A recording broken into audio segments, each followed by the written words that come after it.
Good evening and welcome to the premiere of Halftime on the Hudson. Alongside Roman Siaffi, I'm your host, Billy Floyd. Tonight we start with the Hot Take segment as we round up this sports week. In the first 2 weeks of the NFL season, Kareem Hunt has been a complete stud. Most thought it would be near impossible for the rookie to repeat his performance in Week 1, but he shined once again in Week 2 with 109 yards and 2 touchdowns against the Eagles. There is always the off chance that the rook is just off to a hot start and it will come to a halt soon, which we see in sports all the time.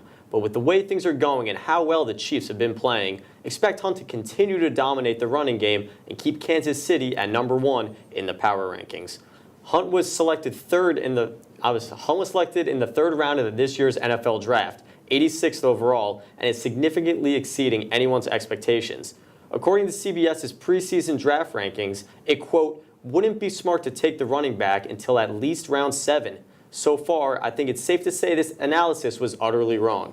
Hunt said himself this weekend that he's tired of people sleeping on him, and he wants everyone to know that.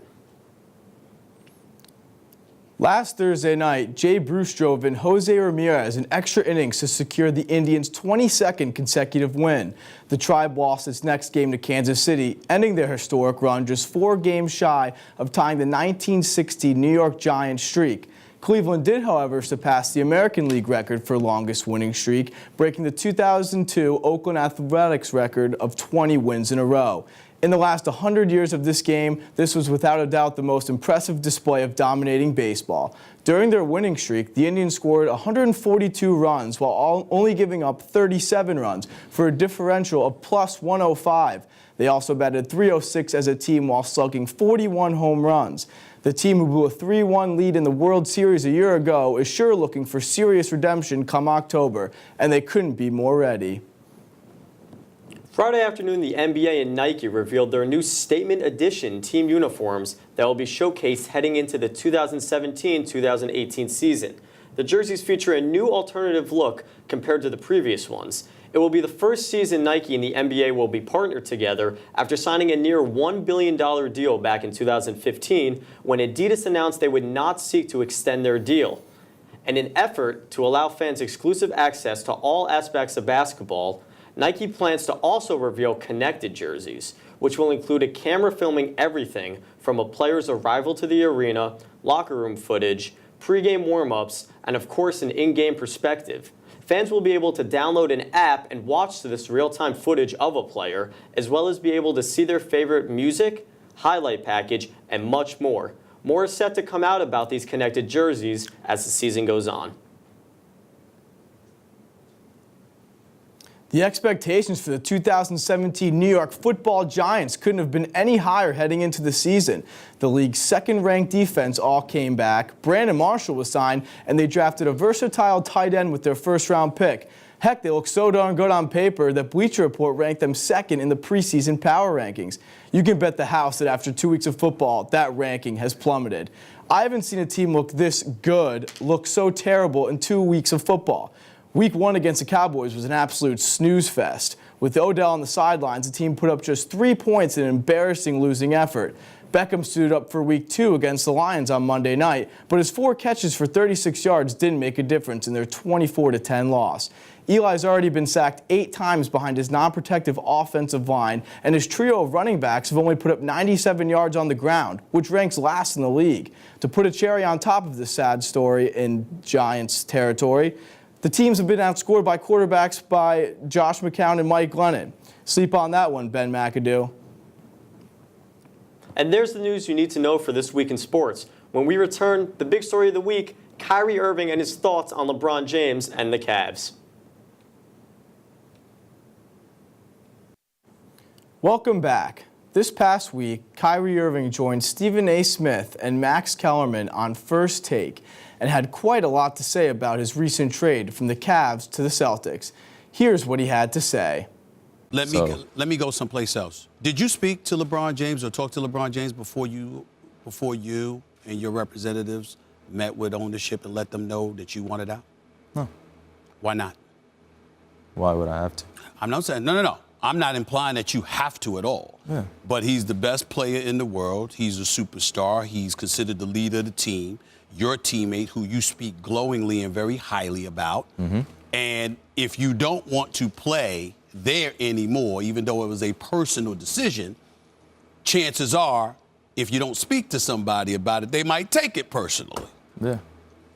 Do you care about that at all? No. It's his future, his life.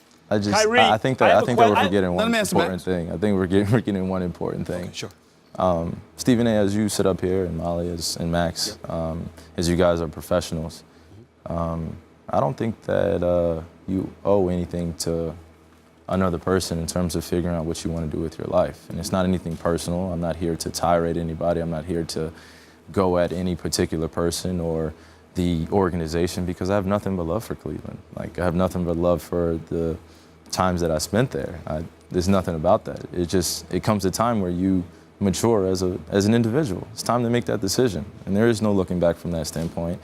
There is no time to figure out how to save someone's feelings when ultimately you have to be selfish in that and figuring out what you want to do. And it wasn't about me not wanting to win. It wasn't anything about that. It was like, I want to be extremely, extremely happy, like, in perfecting my craft. And that was the only intent that I have in all of this.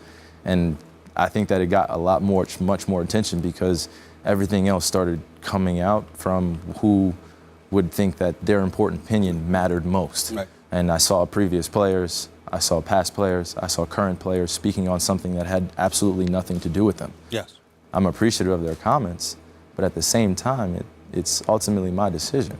So, Roman, what are your thoughts on Kyrie not telling LeBron about his decision to request a trade? Well, I think clearly after watching this interview, there has to be a problem between Kyrie Irving and LeBron James. I think that after 6 years in the organization and you win a championship, everything with LeBron, we used to see how such good friends they were. You don't just not tell him when you're going to leave the team. It was rumored that Kyrie Irving wasn't talking to the entire Cleveland Cavaliers team during the finals, which is just absolutely bizarre to not talk to your team during the finals. So something had to have happened leading up. And I think that the Cleveland Cavaliers losing to the Warriors in the finals, I think that really solidified whatever the beef was going on. And Kyrie saying that he's leaving the team to perfect his craft and all this, which I'm not going to lie, it's a good cover-up if something like this was actually happening. I do believe him when he says that he has all this love for Cleveland and that he's appreciative of everything that they've done. But I think there's more to it. I don't think that Kyrie Irving is just leaving to craft his game and work on being a better player. I think that something happened between Cleveland and, Kyrie Irving. So let me ask you, who won this trade? Did Boston win this trade? Did Cleveland win this trade? What do you think? Well, I think clearly Kyrie is a superstar, top 5 caliber point guard. But if you're the Cavaliers, you got LeBron James still, you got a great thing going with this team. You don't want your main ball distributor being unhappy. You don't want this cancerous type guy being all upset about him being the second role behind LeBron. So I think in the grand scheme of things, the Cavs really ended up winning. I know Isaiah Thomas has this lingering hip injury. We don't know when he's going to come back from it, when he could possibly play, and how healthy he will be once he returns. But he's an all-star caliber point guard who plays the role great. He can score the ball. You add Jay Crowder, who plays great perimeter defense, can knock down those threes on the kickouts. Plus, you got that first-round pick from the Nets. You can flirt with that if you want to trade for like a Boogie or an Anthony Davis and some kind of mega deal of some sorts. You never know. That is going to be fun to play with. And another thing that will be fun to kind of see what plays out to be this season is who is now the number 1 team with Kyrie switching sides going to the Celtics. Right. That's a tough one. I think personally, whenever you have LeBron James on a team, if you're in the Eastern Conference, that's automatically a free run to the finals. I mean, that's one criticism of this whole Kyrie thing is he's giving up getting a free run to the finals every year. It's one thing if you want to perfect your craft. I keep saying that because that's his excuse for doing so.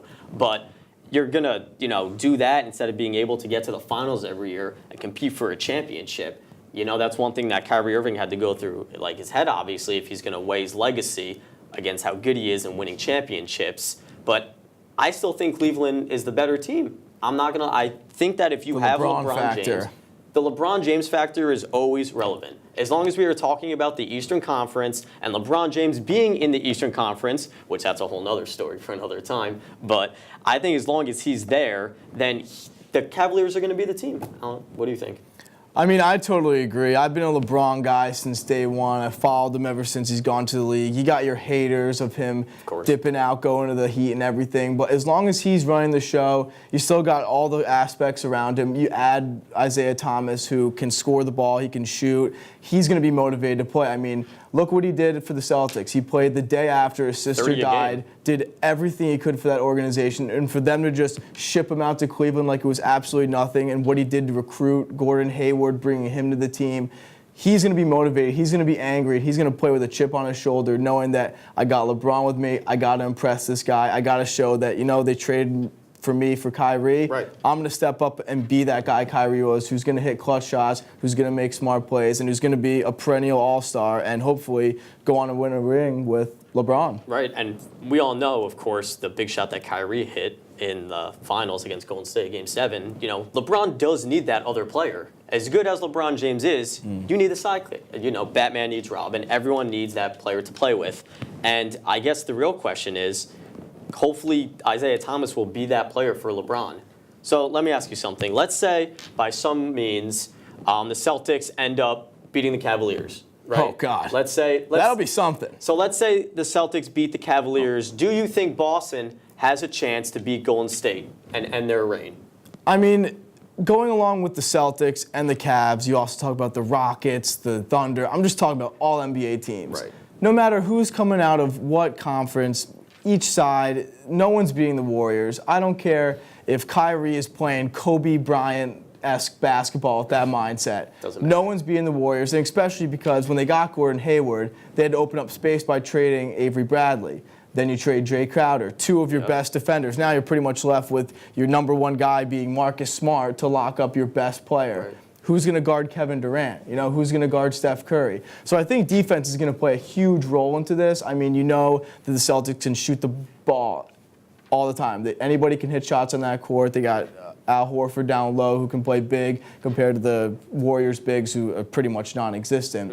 But if they're not shooting right, if they're not on their game that night, I'm telling you, you got to play 100% perfect basketball if you want to beat the Warriors. I mean, is there any disagreeing in that? I'm not disagreeing at all with that. I think it was really underrated. The Warriors had a fantastic offseason. Everyone forgets about that. You talk about the Chris Paul trade, the Paul George trade, but the Warriors added on some pieces. They got Nick Young, JaVale McGee. I don't know if you guys have been seeing online, but JaVale McGee's been looking great. There's a little jump shot. He has a little jump shot now. He's flirting with a little J. I never thought I'd say this, but JaVale McGee is getting a jump shot. So we'll see what ends up happening. I think Golden State's going to keep their reign too. I agree with you. So we will see how Kyrie's season plays out. Stay tuned. After the break, our reporter John Rahr is going to hear with this week's report card.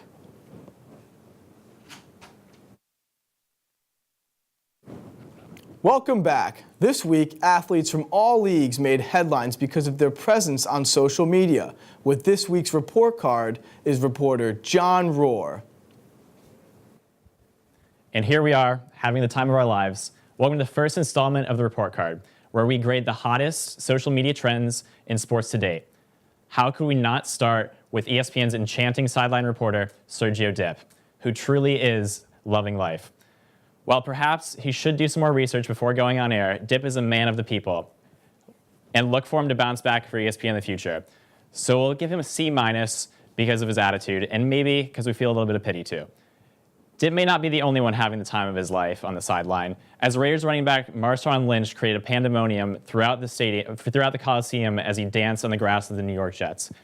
I don't know about you, but for a moment there I found a hard time telling the difference between Marshawn and Willow Smith, and for that, the Beast himself gets an A on his report card. Oklahoma quarterback Baker Mayfield was recently asked why the seniors' 2014 team collapsed, to which he responded without hesitation that it was the fault of the most vile human being on earth, Katy Perry. Because of her inability to control her hormones and her side crush on starting quarterback Trevor Knight, the dark horse Heisman candidate would not only fall to TCU, but Oklahoma would go on to lose 4 of their next 5 games. While Katie's response destroyed the early season fireworks for the Sooners, Mayfield's response could not have been any more accurate, and therefore, I give him a B+. There you have it. Now back to you guys. Thanks, John. About to round out our show, but before we go, here's our must-watch games of the week. My matchup for Week 3 is the Giants and Eagles, a division rivalry that is always competitive no matter what the team standings are. The Giants will be looking to bounce back from an 0-2 start, while the Eagles are looking to make up from a tough loss to Kansas City, which they almost won by a miracle Hail Mary. The Giants have 97 rush yards throughout the first 2 seasons of the game, which ranks last in the NFL. This isn't good for New York since Philly is known for their elite pass rush defense, and if Philly stops the passing game, the Giants stand no chance. The game will take place this Sunday, September 24th at 1 p.m.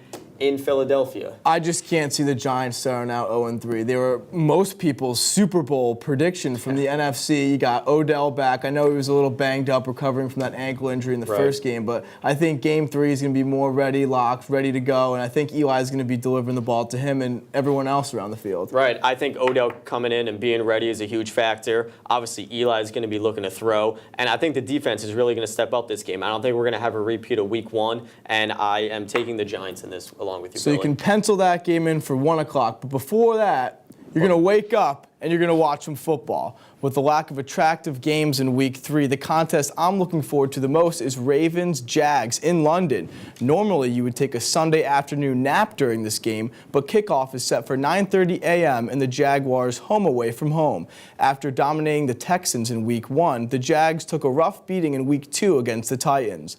The AFC South is the most winnable division in the league, and the young Jags team has potential to win its first division title in franchise history. It will be a fun test to see how they fare against a 2-0 Raven ball club. Let me tell you something. I had Jacksonville in Week 1. I picked them up off the waivers in fantasy. Best pickup, Week 2, they gave me negative points. But I'll tell you what, it is interesting with the whole NFL trying to expand to London and this whole game. The Jags are loved in London. They play there every single year. Every year. And you know what? It's going to be a Sunday morning. I'm going to wake up. I'm going to go make breakfast, put some coffee in the Keurig, and realize, oh, wait. We got some football going. It's not even 1 o'clock yet, so I'm pretty jacked up to flip on that screen. Probably see Bortles throw a pick 6 within the first couple seconds of viewing, but it'll be football in the morning, ready to go on Sunday. I wouldn't have it any other way. Definitely will look forward to it. And that's the end of halftime. Tune in next time for more sports happening around the league. Alongside Billy Floyd, I'm Roma Caffini. Have a great night.